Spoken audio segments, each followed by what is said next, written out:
What's the solution to not using maltodextrin, or at least finding an alternative for it? Well, I'm going to cover that in today's video, so stay tuned and don't go anywhere.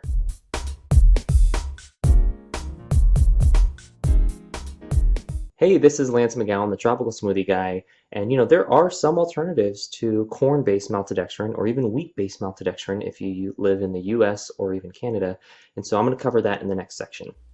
Hey, this is Lance McGowan, the Tropical Smoothie Guy. So, what is the solution to the maltodextrin dangers that we may see? Well, the first thing is to go with the safest bet, which is to use products with the USDA organic ingredients label and stick to whole food derived products.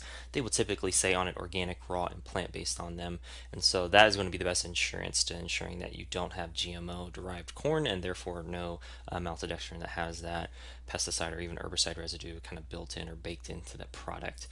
All right, so it's also helpful to look for tapioca, maltodextrin, or no maltodextrin at all in the ingredient list when shopping for supplements and vitamins. And also another watch out is the natural flavors title in there and understanding, maybe even contacting the manufacturer to figure out what's really in that bundled term.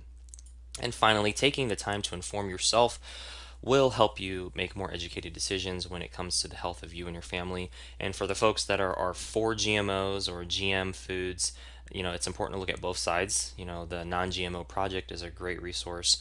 The Netflix documentary GMO OMG is another great resource, and then there's a online documentary called Bought the Movie. And so these are some great things to check out before you discredit, other things and other websites. It's always important to look at both sides, as I do as well. If there's a documentary that talks about being for GMO, there's always going to be some truths in there, but there's also going to be some things that aren't fully taken into consideration, especially like the long-term independent studies that have been done or not been done with GMOs. And so it's kind of hard to do a 50-year study and feed people GMOs all the time and see how it turns out. That's almost a form of cruelty, but it would give you more, statistically representative results if it was like peer reviewed and double blind and all these things that make analysis and surveys very representative over time. All right, but anyways, my point is just looking at both sides is important. All right, next steps is to subscribe to my YouTube channel and watch the next video to learn more. Tapioca maltodextrin is a great alternative to the corn-based maltodextrin or the wheat-based maltodextrin.